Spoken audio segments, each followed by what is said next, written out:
What's going on, guys? It's 𝙲𝚘𝚙𝚢𝚛 here, and today I want to talk about these bounties of the newly named emperors. And when I say newly named emperors, I mean just that. Hey, we also got Zoro and Killer, who also helped in the battle with Kaido and Big Mom. However, I think that because they were kind of led elsewhere to other battles, that I think the newly named Yonkos, of course, are going to be Kid, Law, and Luffy. Now, with that being said, are these bounties going to be equal? No, of course. But before I give you my theory about what their bounties are going to be, let's go back and look at whose bounties are as what at this current time and moment. We have Kaido, who's at about 4.6 billion berries. We also have Big Mom, who's about 4.3 billion berries. A big whopping almost 9 billion berries together. Then, of course, you got Shanks, who's pretty much at 4 billion berries, at almost even, just a little bit over. Then you got Marshall D. Teach, who's at 2.2 billion berries. So, now with that being said, do I expect Kid, Law, and Luffy to be at 4.3 billion berries? No. And I'm going to tell you why. The only reason why is because if you go back and you watch that battle from beginning to end, Big Mom and Kaido, you will know, or you have a sense of feeling, these two guys are larger than life. Big Mom and Kaido are just larger than life. However you have it, they're able to overcome and actually use how diverse and creative these guys are, using multiple awakened devil fruits to take down a Kaido and a Big Mom. So yeah, they're kind of pretty much apex in the pirate world. So with that being said, what are these guys' bounties going to be? And first off the bat, I think Kid and Law are going to split a bounty. And they're going to, if you take Big Mom's bounty, who is currently 4.3 billion berries, I think Kid and Law are going to both have a $2 billion berry bounty. Which makes sense because it took two of them to defeat her.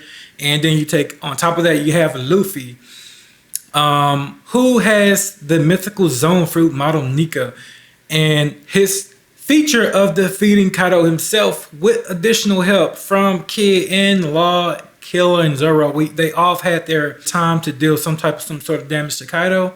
However, because of who Kaido is and how strong he is, with him being titled the world's strongest beast, captain of the Beast Pirates, person who basically occupied the entire country of Wano for several years, several decades, and everything that he's done up until now, Kaido lives up to his 4.6 billion berry bounty. However, what will Luffy's bounty be? With him being newly named, or person who is going to be portrayed as the Joy Boy, who's supposed to be the leader of the free world. So I think, and we gotta remember, Shanks' bounty is 4 billion berries.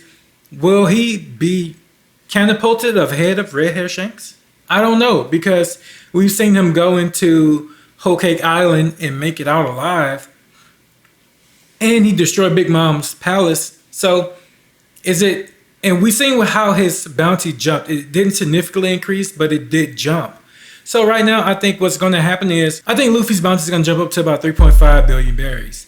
And that's simply because of, he does have the model Nika fruit, the mythical zone, and he's defeated Kaido, along with the help of Kid and Law, who also defeated Big Mom. So everybody's helped each other out pretty much. Luffy had his time with Big Mom, they had their time with Kaido, and it's vice versa. So it's kind of like they all chipped in. This is not just a Luffy's win, this is a collective win from three captains and their crews, ultimately.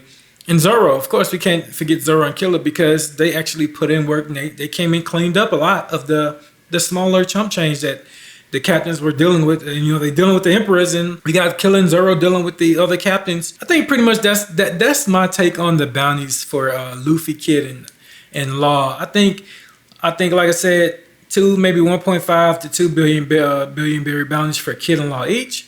Then we're going to have a 3.5 billion berry for Luffy, because it only makes sense. I mean, mythical zone, model Nika, Joy Boy. I mean, it makes sense. I don't think they should put him ahead of Shanks, but he's definitely going to be close to Shanks because, after all, you know, they are staying at in the New World as the crown emperors. Now, with that being said, Admiral 𝙲𝚘𝚙𝚎𝚛. So what is behind this guy? And we all know that most of these admirals have insane powers. So if this guy is hovering above Wano with a flower, he's being propelled with a flower, which is crazy because you think about it, he could have used anything. He could have generated anything, like, I don't know, but he's propelling himself with a flower. So apparently he has some type of special ability that allows him to fly, or at least do some type of reconnaissance. So with that being said, if this guy has anything like the first Hokage from Naruto, where he can accelerate growth of wood, any type of plants, that could be very difficult for anybody to fight against. And we've seen how creative that can be in Naruto. So if this new admiral can do anything like that, and he shows up and they're like, what the hell is going on? Then it could be difficult, especially with them still healing and they still resting. Luffy and Zoro just now waking up. But however, I also don't see him going in and trying to pull a Kizaru in Sabado, because if you think about it, that was before Luffy even knew of Haki. Luffy was just learning about Haki and why he couldn't actually harm people because of it. So now all these guys know how to use Haki. 3 devil fruit users that are awakened. What does he expect to do? Not only top of that, but we got Sanji, whose observation Haki is crazy. And you got Zoro, who has observation Haki as well as Conqueror's Haki. And Kid is a confirmed Conqueror's Haki user. And of course, we have the almighty Luffy, the king of the pirates, who's not been crowned as the king of the pirates, but we all know that that's pretty much Luffy's title at this point. So what is he going to do? Is CP0 going to try and, you know, take Robin while she's out, you know, doing some archaeologist, whatever archaeologist or other secrets, reading the poneglyphs? Yes, I think that's what she's doing right now, and that's why she's not with the crew. Now, if they are able to capture Robin and somehow actually make it towards the sea, we got Momo, who is a dragon who can fly now. So how far will they actually get before those ships get wiped out? It's only like a matter of time. And I see why nobody actually attempted to go against Kaido, because this guy is a freaking dragon who can do a blast breath and pretty much wipe out a whole sea of Navy ships. So why even try to test that? Why even try to test that right now? Why even try to push these 3 guys who pretty much just took on this hard-fought battle? Unless you think that there's some type of vulnerability. And maybe, like I say, he's doing reconnaissance to see how vulnerable they actually are. But I think once he get there, he's going to see, well, he's going to see liberation. He's going to see people smiling. He's going to see the people in Wano happy. And he's going to be like Fujitaro almost, like, what is going on here? Like, this doesn't look like a pirate battle. This looks like liberation. This looks like somebody was set free. Like they came in and relinquished the tyranny hold or rule over from Kaido. So what's going to happen to this new admiral when he sees this? Maybe Fujitaro actually talked to him when they were sitting down and told him, hey man, you might want to go and check out these pirates. I don't think they are who we think they are, or if they are who Akane has presented them to be, especially in the New World, but I think you may want to go meet a guy named Luffy. And I think that's what this goal is of this admiral. He wants to actually meet Luffy. Now, with CP0, do they still want Robin? Of course. We all know that these admirals have these diehard faithfulness to the Navy. So I could be totally wrong. And on the other hand, a diehard viewpoint of the Navy of pirates, but they also have morals and ethics.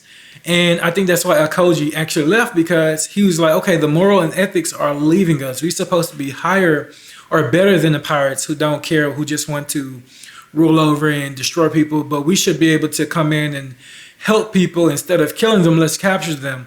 But Akain has a different methodology versus how he would lead the Navy versus how Koji would lead, which is why the two actually ultimately ended up fighting each other. With that being said, guys, you guys let me know what you think. I think this guy wants to come in. He wants to meet Luffy or see Luffy for himself and set eyes on these pirates. As far as Eustace Kid, I still think Kid is still a menace to society. He's one of the most menacing of the three out of Luffy Law. And that's just simply the way he is. He likes to destroy things. If he gets angry, he has a hot temper. You let me know what you guys think, guys. Make sure you leave a comment in the comment section below. Make sure you like the video and subscribe once again. And until next time, I'll see you later.